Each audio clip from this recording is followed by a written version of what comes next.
है इस वक्त एक बड़ी खबर मिल रही है मधुबनी से। देखिए, बताया जा रहा है कि यहाँ पर एक मंदिर में भीषण चोरी हुई है। सोने का मुकुट, दान और पेटी जो है, दान पेटी लेकर के चोर जो है फरार हो गए। मंदिर से लाखों रुपए की चोरी हुई है। सकरी के भवानीपुर गांव का ये मामला बताया जा रहा है, जहां पर उग्रनाथ मंदिर में बताया जा रहा है भीषण चोरी हुई है, जहां पर सोने का मुकुट चोर लेकर फरार हो गया है। और इतना ही नहीं, दान की जो पेटी थी वो भी चोरी कर ली गई है। मंदिर से लाखों रुपए की चोरी हुई है। सकरी के भवानीपुर गांव का यह मामला है। ज्यादा जानकारी देंगे न्यूज 18 संवाददाता प्रशांत झा हमारे साथ जुड़ रहे हैं। प्रशांत, खबर ये मिल रही है कि उग्रनाथ मंदिर में भीषण चोरी हुई है। एक बार पूरी जानकारी दीजिए, कब इस बात का पता लगा है? जी देखिए, पूरा मामला मधुबनी जिला के सकरी थाना क्षेत्र के उग्रनाथ मंदिर का है। उग्रनाथ मंदिर जो मिथिलांचल का काफी प्रसिद्ध मंदिर माना जाता है, मिथिलांचल का देवघर के तौर पर देखा जाता है। वहां पर महाशिवरात्रि के बाद में जो है वहां पे चोर ने चोरी कर ली है, और जहां पर सोने का जो मुकुट है, दान पेटी सहित लाखों की जो वहां की जो भी चीजें थी, उन सारी चीजों को चोर जो है अपने साथ लेकर के चले गए हैं। जिसके बाद अनुमान ये लगाया जा रहा है जहां पर 50 लाख तक की ये चोरी को अंजाम दिया गया है, क्योंकि महाशिवरात्रि के उपलक्ष्य पर यहाँ पे हजारों की संख्या में, लाखों संख्या में लोग यहाँ पे पहुंचे थे और दान पेटी में उन्होंने दान दिया था, जिसका अभी तक गणना नहीं किया गया था पुजारी के द्वारा। इसी का फायदा उठाते हुए जो चोर है वो अपने साथ इतनी बड़ी घटना को अंजाम दिया। हालांकि पूरे मामलों को लेकर जो है पुलिस पूरी मामले में जुट गई है। एसडीपीओ सदर जो है वो खुद मंदिर पर अभी मौके पर पहुंचे हैं। जी, पुलिस प्रशासन का क्या कहना है? देखिए, इस पूरे मामले पर जब एसडीपीओ से हमने फोन पे बातचीत की तो उन्होंने कहा है जो हम इस मामले को स्वयं मॉनिटरिंग कर रहे हैं और जल्द से जल्द जो भी ये अपराधी हैं उसकी गिरफ्तारी कर ली जाएगी और जितना सामान का चोरी किया गया है उसको रिकवरी करने का प्रयास किया जाएगा। लेकिन जिस तरीके से ये घटनाएं हुई है, जिसके बाद जो लोग हैं वो आक्रोशित हो गए हैं, जो आखिर मिथिलांचल के इतने बड़े प्रसिद्ध मंदिर में चोर जो है वो किस तरीके से चोरी कर लेते हैं। आए दिन लगातार मधुबनी में जो है चोरी की घटनाएं घटती जाती है, लेकिन अब मंदिर भी क्या सुरक्षित नहीं है। जी, यकीनन प्रशांत, आस्था पर इसे चोट कह सकते हैं। बहुत धन्यवाद आपका इन तमाम जानकारियों के लिए। चलिए बढ़ेंगे अगली खबर की तरफ, और खबर दरभंगा से है, जहां एक हादसे के बाद इलाके के लोग नदी में कूद पड़े। ये लोग किसी की जान बचाने के लिए नहीं बल्कि अंगूर लूटने के लिए पानी में कूदे थे। घटना सिंहवाड़ा थाना क्षेत्र के अतलबेल पुल के पास की है, जहां एक ट्रक हादसे का शिकार हो गया। ट्रक पर भारी मात्रा में लदा अंगूर की नदी में जा गिरा। हादसे की खबर जैसे ही इलाके में फैली, लोगों का हुजूम उमड़ पड़ा और अंगूर लूटने की होड़ मच गई। क्या बच्चे, महिलाएं और क्या बुजुर्ग, सभी के सभी अंगूर छानने के लिए नदी में गोते लगाने लगे। किसी के साथ अंगूर कैरेट हाथ लगा तो किसी के हाथ गुच्छा।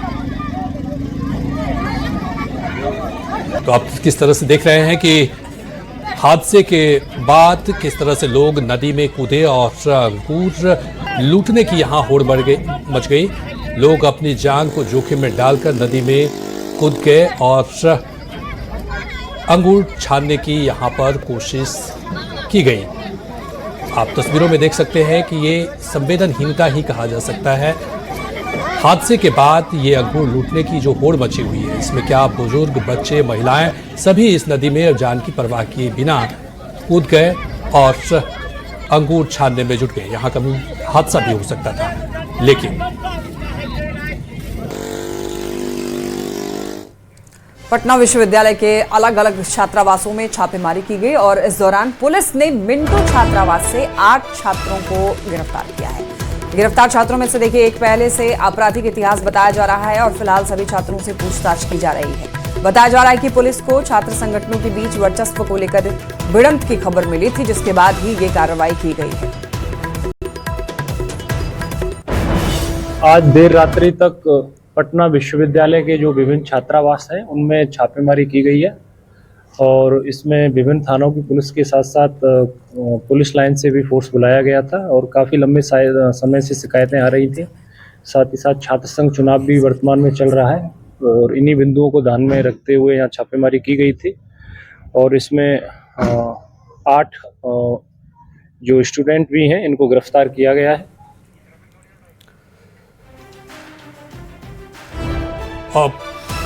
पटना विश्वविद्यालय में छापेमारी की गई है। आपको बता दें कि छात्र संघ चुनाव भी है और इसके मद्देनजर अलग अलग छात्रावासों में छापेमारी की गई है। पटना विश्वविद्यालय में ये छापी की गई है। मिंटो छात्रावास से 8 छात्रों को गिरफ्तार भी किया गया है। बता दें कि मिंटो छात्रावास में कई बार झड़प की भी खबरें आ चुकी है और जिसके बाद पुलिस एक बार फिर से अलर्ट है। पुलिस को वर्चस्व की खबर मिली थी और जिसके बाद ये कार्रवाई की गई है। और बड़ी खबर चाईबासा से है, जहां डायन विसाही के शक में एक महिला और उसके बच्चे को पेट्रोल डालकर जला दिया गया। इस दर्दनाक वारदात में मां बेटे की मौके पर ही मौत हो गई, जबकि पति गंभीर रूप से झुलस गया, जिनका सदर अस्पताल में इलाज चल रहा है। घटना कुमारडूंगी थाना क्षेत्र की है। वहीं मामले में पुलिस ने 4 आरोपियों को गिरफ्तार कर लिया है। मामले में 3 महिलाओं को भी आरोपी बनाया गया है। वहीं रांची से एफएसएल की टीम भी घटनास्थल पर पहुंची और जांच पड़ताल की। इस घटना के मुख्य वजह एक आरोपी के भाई की बीमारी से मौत बताया जा रहा है। एक आरोपी रसिका बेरुआ का भाई कुछ दिनों से बीमार था और कल उसकी मौत हो गई, जिसको लेकर डायन के शक में रसिका ने अन्य लोगों के साथ मिलकर पीड़ित के घर पहुंचकर उसकी पत्नी पर डायन का आरोप लगाकर पति, पत्नी और बच्चे पर पेट्रोल डालकर आग लगा दी, जिसमें महिला और बच्चे की जलकर मौत हो गई, जबकि पति झुलसे हुए हालत में थाना भी पहुंचा था। लेकिन थाना का गेट नहीं खुलने से वह कुमारडूंगी हाट में छुपा रहा। 10 बजे रात है, अब भी थोड़ा पिया है, हम भी पिया है।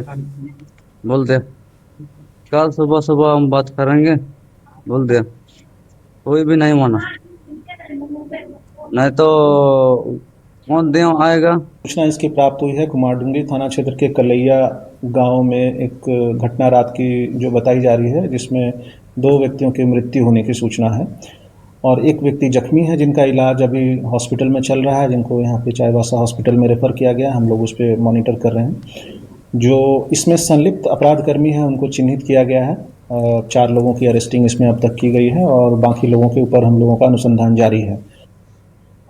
चाईबासा के कुमारडूंगी थाना क्षेत्र से एक घटना सामने आई है, जिसमें अंधविश्वास को लेकर डायन विसाही के आरोप में एक परिवार के एक महिला उसका 1 साल का बच्चा को पेट्रोल डालकर जला दिया गया है, जिसमें दोनों की मौत हो गई है और इस घटना में उसका पति भी झुलस गया है। उसे अभी यहाँ सदर अस्पताल लाया गया है और यहाँ पर इलाज किया जा रहा है उसका। इस घटना को लेकर जो पीड़ित पति जो है, जो कि झुलस गए हैं इस घटना में, उन्होंने कहा कि बीती रात को एक उनका भगीना और कुछ लोग उनके पास आए और पति के ऊपर डायन विसाही का आरोप लगाने लगे। वो सुबह बात करने की, ग्रामीणों के साथ बैठक कर बात करने की के बारे में इन्होंने जब कहा तो वो माने नहीं और उसके बाद महिला और उसके पति पर तेल डालकर आग लगा दिया। इस घटना में महिला और उसके बच्चे की 1 साल के बच्चे की मौत हो गई है और उसका पति झुलस गया है, जिसका इलाज चल रहा है। इस घटना में पुलिस भी तत्परता से अभी काम कर रही है और आज आरोपियों से इस मामले में पुलिस अब जांच पड़ताल कर रही है, पूछताछ कर रही है। अब आगे देखना है कि इस मामले में पुलिस द्वारा आगे क्या कार्रवाई की जाती है। रूपेश प्रधान, न्यूज 18 चाईबासा। जमशेदपुर से बड़ी खबर मिल रही है। गैंगस्टर मनीष सिंह को गिरफ्तार किया गया। मनीष सिंह के साथ 6 सहयोगी अरेस्ट, 3 पिस्टल और दर्जनों जिंदा गोली बरामद की गई है। किसी वारदात को अंजाम देने की साजिश रची जा रही थी। गोलमुरी थाना क्षेत्र से गिरफ्तारी हुई है। तो मनीष सिंह के साथ में देखिए 6 अपराधियों को गिरफ्तार किया गया है। आपको बताते चलें, गैंगस्टर मनीष सिंह को गिरफ्तार कर लिया गया है और मनीष सिंह के सहयोगियों को भी अरेस्ट किया गया है। इनके पास से 3 पिस्टल और दर्जनों जिंदा गोली बरामद की गई है। दरअसल ये लोग किसी वारदात को अंजाम देने की फिराक में थे, साजिश रच रहे थे, लेकिन सफल नहीं हो पाए। पुलिस ने कार्रवाई की। गोलमुरी थाना क्षेत्र से इनकी गिरफ्तारी हुई। अगली खबर मधेपुरा से है, जहां जाम के बीच कार को निशाना बनाकर चोरी की वारदात को अंजाम दिया गया है। दरअसल बढ़ी थाना क्षेत्र के सीएसपी संचालक बैंक से 5,29,921 रुपए निकालकर लौट रहे थे। कर्पूरी चौक के पास भीषण जाम में उनकी कार रुकी थी। इसी दौरान अज्ञात चोरों ने डिक्की खोलकर रुपए और अहम दस्तावेज से भरा बैग उड़ा लिया। शोर मचाने के बावजूद आरोपी फरार हो गया। पुलिस ने मामला दर्ज कर आसपास के सीसीटीवी फुटेज की जांच शुरू कर दी है। जाम लगी हुई थी, आगे गाड़ी काफ़ी, मेरी गाड़ी भी वहीं जाम में खड़ी थी, अब पीछे भी गाड़ी 2-4 खड़ी थी। उसी क्रम में आया और मेरे डिक्की को लॉक खोल करके रुपया भरा हुआ बैग लेकर के भाग गया। उसमें कुछ महत्वपूर्ण पेपर भी थे। राज्य से बड़ी खबर, झारखंड राज्य आवास बोर्ड ने भेजा नोटिस। बोर्ड ने 460 लोगों को नोटिस भेजा है। आवासीय परिसर का व्यावसायिक उपयोग बंद करने को लेकर के नोटिस दिया गया है। आवास बोर्ड से अनुमति नहीं लेने वालों को नोटिस भेजा गया है। 15 दिनों का समय उनको दिया गया है। हरमू, अरगोड़ा और बरियातू में नोटिस भेजा गया है। दरअसल आवास बोर्ड ने नोटिस भेजा है और 460 लोगों को नोटिस भेजा गया है। जो लोग आवासीय परिसर का व्यावसायिक इस्तेमाल कर रहे थे तो उन लोगों को व्यावसायिक उपयोग बंद करने के लिए नोटिस भेजा गया है। और आवास बोर्ड से अनुमति नहीं लेने वालों को दरअसल नोटिस भेजा गया है। 15 दिनों का उनको मोहलत दे दिया गया है।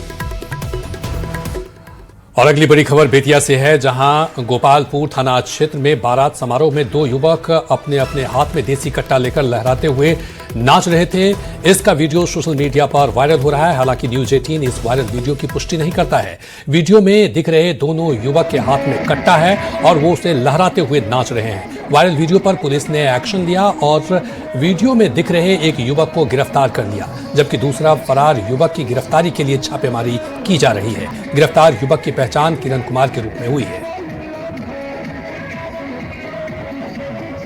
एक वीडियो हम लोगों को प्राप्त हुआ था, जिसमें दिख रहा है कि 2 युवक शादी जैसा किसी समारोह में हाथ में कट्टा जैसा जो है हथियार लेके लहराते हुए दिख रहे हैं। जैसे ही पता चला तो उसका सत्यापन किया गया तो पता चला कि गोपालपुर थाना अंतर्गत सतगढ़ी गांव का ये वीडियो है, जिसमें जो 2 लड़के हैं, एक का नाम करण कुमार है, 20 साल का है, और दूसरा उसका बनुई है, ब्रजकिशोर यादव। तो इसमें जो करण कुमार है उसको गिरफ्तार कर लिया गया है। FIR भी दर्ज कर ली गई है और जो ब्रजकिशोर यादव है उसकी गिरफ्तारी के लिए छापेमारी की जा रही है। और देखिए, रांची से बड़ी खबर है। पुलिस ने शोरूम संचालक से रंगदारी और फिर फायरिंग मामले में बड़ी कार्रवाई की है। पुलिस ने मामले में राहुल सिंह गिरोह के 5 आरोपियों को गिरफ्तार किया है, जिसमें फायरिंग करने वाला शूटर भी शामिल है। पुलिस ने आरोपी को सदर थाना क्षेत्र स्थित एक मकान से गिरफ्तार किया है, जहां वो छिप कर रह रहा था। मौके से पुलिस ने एक पिस्टल और कारतूस भी बरामद किया है। पुलिस ने कंटिन्यूअस रेड्स करी और कल शाम को उनको गिरफ्तार किया गया है। और जो गिरफ्तारी जो की गई है उसके पश्चात उनके द्वारा बताया गया, उनसे जब आगे पूछताछ की गई तो उन्होंने बताया कि जो एग्जैक्ट वेपन जिससे उन्होंने फायर किया है वो जो वेपन है वो जो पिछले जो गिरफ्तार जो अभियुक्त थे उनके द्वारा इनको सप्लाई भी की, इसी अमन ठाकुर नाम के लड़के को सप्लाई किया गया था। प्रधानमंत्री Narendra Modi AI impact summit 2026 का उद्घाटन करेंगे। नई दिल्ली के भारत मंडपम में AI इम्पैक्ट समिट 2026 का आयोजन हो रहा है। इस समिट में 20 देशों के राष्ट्राध्यक्ष और दुनिया भर के 500 से ज्यादा एक्सपर्ट शामिल होंगे। पीएम मोदी सुबह करीब 9:40 पर इंडिया AI इम्पैक्ट समिट 2026 के उद्घाटन करेंगे। उनके साथ फ्रांस के राष्ट्रपति, संयुक्त राष्ट्र के महासचिव और दुनिया के टॉप उद्योगपति भी उद्घाटन समारोह में संबोधित करेंगे। दोपहर करीब 12 बजे से शुरू होने वाले नेताओं के पूर्ण सत्र में प्रधानमंत्री भाग लेंगे, जिसमें राष्ट्राध्यक्ष, मंत्री और बहुपक्षीय संस्थानों के वरिष्ठ प्रतिनिधि एक साथ मिलकर AI पर राष्ट्रीय और वैश्विक प्राथमिकताओं की रूपरेखा तैयार करके, जिसमें शासन, अवसंरचना और अंतर्राष्ट्रीय सहयोग शामिल है। इस समिट की थीम सर्वजन हिताय सर्वजन सुखाय है, जिसका मतलब सभी का कल्याण और सभी की प्रसन्नता है। इसका उद्देश्य भारत को AI के क्षेत्र में अग्रणी देश के रूप में स्थापित करना है और एक ऐसे भविष्य की कल्पना करना है जहां AI मानवता को आगे बढ़ाएगा, समावेशी विकास को बढ़ावा दे और हमारी साझा धरती की रक्षा करे। समिट में शामिल होने वाले कई वैश्विक नेताओं के साथ द्विपक्षीय बैठकें भी होंगी।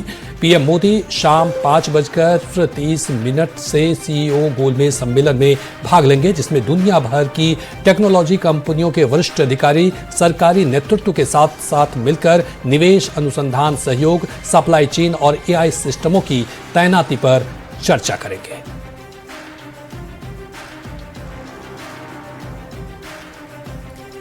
पप्पू यादव जेल से निकलने के बाद पहली बार अपने संसदीय क्षेत्र पूर्णिया पहुंचे, जहां उनका बैंड बाजे के साथ स्वागत किया गया। साथ ही JCB से फूलों की बारिश हुई। इस मौके पर पप्पू यादव ने कानून व्यवस्था पर सवाल खड़े किए। पप्पू यादव ने मैट्रिक की परीक्षा में 10 मिनट लेट से आने पर भी बच्चियों को एंट्री न मिलने का भी जिक्र किया। जनता के बदौलत, सीमांचल और कोसी की जनता के बदौलत ही तो मैं इन बेईमान माफियाओं के खिलाफ लड़ रहा हूँ। नहीं, ये लोग तो मार दिए होते। न्यायालय ना होता, न्यायालय ही बचा पाए। ये कोचिंग माफिया, कुछ कोचिंग माफिया, मेडिकल माफिया और हॉस्टल के मालिक और कुछ नेता मिल करके 7 करोड़ रुपया मरवाने के लिए क्रिमिनल को दिया।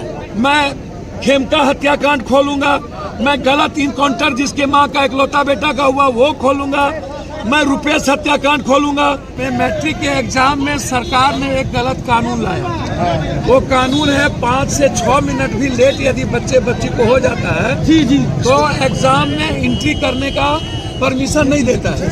कल 2 बेटी हमारी आत्महत्या कर ली है, एग्जाम में प्रवेश नहीं करने दिया गया मात्र 7 मिनट के लिए। हम सरकार से मांग करते हैं कि कम से कम 10 मिनट बच्चे और बच्ची को यदि लेट ट्रैफिक के कारण या कोई घटना के कारण होती है तो हम सरकार से मांग करते हैं कि 10 मिनट का मोहल्ला दिया जाए। पटना विश्वविद्यालय की एक बड़ी लापरवाही सामने आई है। दरअसल विश्वविद्यालय ने एक छात्र के एडमिट कार्ड में लड़की की तस्वीर लगा दी है, साथ ही नाम में भी गलत कर दिया है। ऐसे में छात्र अब सुधार के लिए विश्वविद्यालय का चक्कर काट रहा है। कल से पीयू में एमए उर्दू के 3rd सेमेस्टर की परीक्षा होने वाली है और अब तक कई बार गुहार लगाने के बाद भी एडमिट कार्ड में सुधार नहीं हो सका है।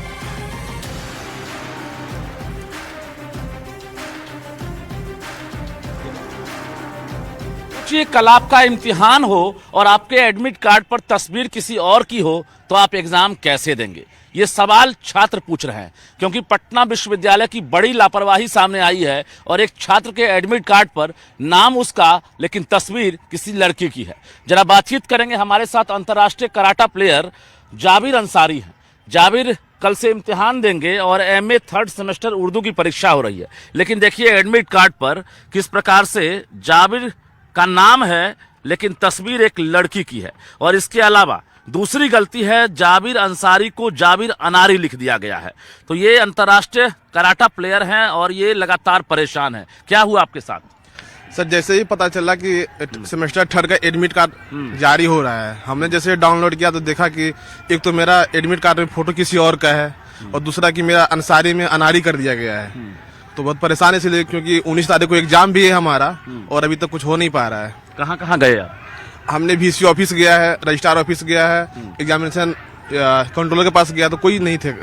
विश्वविद्यालय के लिए कई मेडल अप्लाई हैं? जी, विश्वविद्यालय में मैं 2022 में ब्रॉन्ज मेडल लाया था, जो एक रिकॉर्ड था कि 10 साल के बाद कोई मेडल जीता है। फिर 2023 में हमने गोल्ड जीता यूनिवर्सिटी के लिए, ये भी एक रिकॉर्ड था। उसके बाद भी इस तरह का हो रहा है। अब आगे कैसे इम्तिहान कैसे देंगे? अब ये तो लेटर दिया है सर, कुछ नहीं दिया गया, पता नहीं एग्जाम में रखा, एग्जाम कैसे होगा। एग्जाम को लेकर सवाल है ना? बिल्कुल सवाल है सर, और ऐसा सर पहली बार नहीं हुआ है और कई छात्रों के साथ हुआ है जो परेशान है, दौड़ रहे हैं। अच्छा। और विश्वविद्यालय बराबर कहती है कि ये दोबारा गलती नहीं होगा, लेकिन बार बार ऐसा हो ही रहा है। लड़की जो है ये भी आपके साथ छात्रा है या जानते हैं कि नहीं? सर, मैं से नहीं जानता ये कौन है। कैसे तस्वीर कैसे आ गई? इस तरह तो विश्वविद्यालय के लोग जानेंगे ये कैसे आ गया। हमने तो सही फॉर्म भरा है, नाम सही भरा है, नाम भी गलत है और फोटो भी गलत है। देखिए, नाम में भी गलती है और तस्वीर भी गलत है। तो ये जाबिर की यहाँ पर तस्वीर होनी चाहिए थी। जाबिर अंसारी है, देखिए यहाँ पर एग्जामिनेशन में रोल नंबर भी यहाँ अंकित है, लेकिन नाम में मोहम्मद जाबिर अनारी लिखा हुआ है। तो कहीं ना कहीं ये बड़ी लापरवाही है। परीक्षा नियंत्रक से लेकर वाइस चांसलर और एग्जामिनेशन के तमाम जो अधिकारी हैं उनके पास ये फरियाद लगातार कर रहे हैं। कल से परीक्षा है। अब सवाल ये उठ रहा है कि आखिर ये परीक्षार्थी परीक्षा कैसे देंगे, क्योंकि अलग से कोई परमिशन के लिए कोई लेटर भी जारी नहीं किया गया है। ऐसे में जो छात्र है इसे छात्रा बना दिया गया है। कल देखना है कि आखिर जाबिर को परीक्षा की अनुमति मिलती है कि नहीं। कैमरामैन संत के साथ रजनीश कुमार, न्यूज़ 18 पटना। देखिए, खबर खगड़िया से मिल रही है, जहां महाशिवरात्रि के प्रस्ताव में बने भांग से कई लोगों की तबीयत खराब हो गई। दरअसल शरबत पीने से करीब 30 से ज्यादा लोग अचानक बीमार पड़ गए। ये घटना परबता प्रखंड के नया गांव पचखुटी की है, जिसके बाद मौके पर पहुंची डॉक्टरों की टीम ने कैंप लगाकर इलाज शुरू कर दिया। वहीं कुछ लोगों को CHC परबता में भर्ती कराया गया।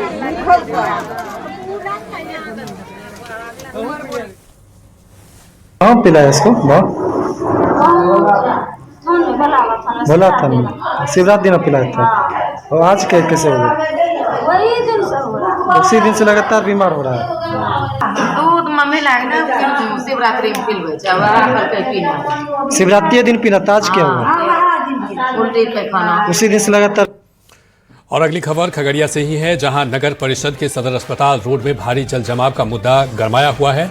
इस मुद्दे को विधायक बबलू मंडल ने विधानसभा में उठाया है, जिसके बाद लोगों में उम्मीद जगी है कि सरकार की ओर से जल जमाव से निदान दिलाने के लिए कोई ठोस कदम उठाया जाएगा। खगड़िया विधानसभा क्षेत्र के नगर परिषद और अस्पताल परिसर मानसी नगर पंचायत में जल जमाव की समस्या गंभीर है एवं बारिश के दौरान भी जल जमाव की समस्या गंभीर उत्पन्न हो जाती है, क्योंकि वहां पर समुचित स्ट्रॉन्ग वाटर ड्रेनेज सिस्टम नहीं है। दोनों जगह पर स्थायी जल निकासी व्यवस्था हेतु स्ट्रॉन्ग वाटर ड्रेनेज परियोजना शुरू करने की मैं सरकार से मांग करता हूं। झारखंड में हाथियों के आतंक को देखते हुए जंगली हाथियों की गतिविधियों पर नियंत्रण के लिए हाईटेक और प्रशिक्षित हाथियों की संयुक्त रणनीति लागू की जा रही है। देखिए इस रिपोर्ट में।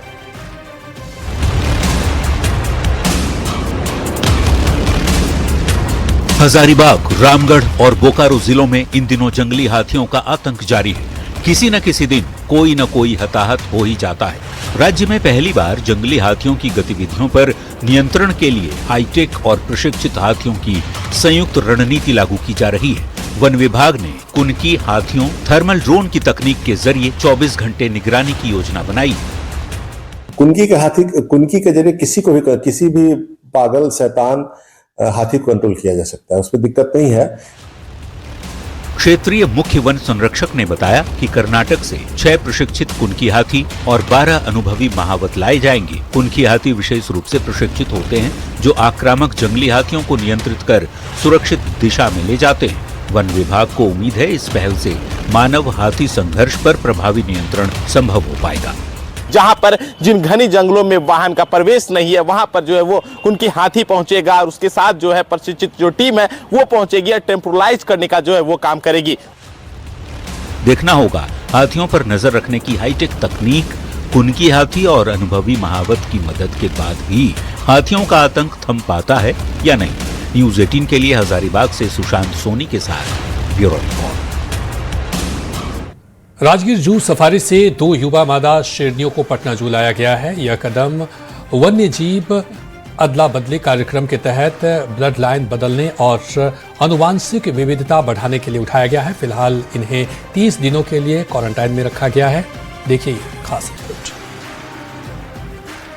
को जल्द ही 2 शेरनियां नजर आएगी। जी हां, दोनों शेरनियों को राजगीर जू सफारी से पटना जू लाया गया है और यहाँ देख सकते हैं कि जो ये पर्दे लगाए गए हैं उन शेरनियों को अभी क्वारंटाइन में रखा गया है, यानी पर्यटकों को अभी उन शेरनियों से दूर रखा गया है। और यही वजह है कि जो शेर का पिंजरा है उसे चारों तरफ से इस तरीके से कवर कर दिया गया है, क्योंकि अभी वो नई जगह आई है। ऐसे में पर्यटकों को देखकर वो परेशान ना हो जाए। यहाँ के वातावरण में जब वो सहज महसूस करेगी उसके बाद ही पर्यटकों के लिए उन शेरनियों का जो नजारा है वो खोला जाएगा। दो शेरनियां जो आई है इसकी उम्र 12 से 13 महीने बताई जा रही है, यानी दोनों अभी बच्चे हैं और दोनों यहाँ के वातावरण में जब घुल मिल जाएंगे उसके बाद ये जो पर्दे लगाए गए हैं शेर के पिंजरे के चारों तरफ, इन पर्दों को हटाया जाएगा और उसके बाद जो शेरनियां है वो यहाँ आने वाले पर्यटकों को नजर आएगी। जो पहले से पार्वती थी उसकी उम्र अच्छी खासी हो गई थी और ऐसे में वो व्यस्क हो गई थी, इसीलिए उसे राजगीर जू सफारी भेज दिया गया है। लेकिन 2 छोटे छोटे शेरनियों को पटना जू लाया गया है और जल्द ही यहाँ आने वाले पर्यटक नन्हे जो शेरनियां हैं उसे देख पाएंगे। और कोशिश ये भी की जा रही है कि जानवरों की अदला बदली के मद्देनजर जल्द ही एक नर शेर भी पटना जू लाया जाए, ताकि बाघों की तरह शेर की जो संख्या है वो भी पटना जू में बढ़ाया जा सके। कैमरामैन अजय दुबे के साथ विनीता मिश्रा, न्यूज 18 पटना। और इसी के साथ खबरें लगातार जारी है। आप देखते रहिए न्यूज 18 बिहार झारखंड।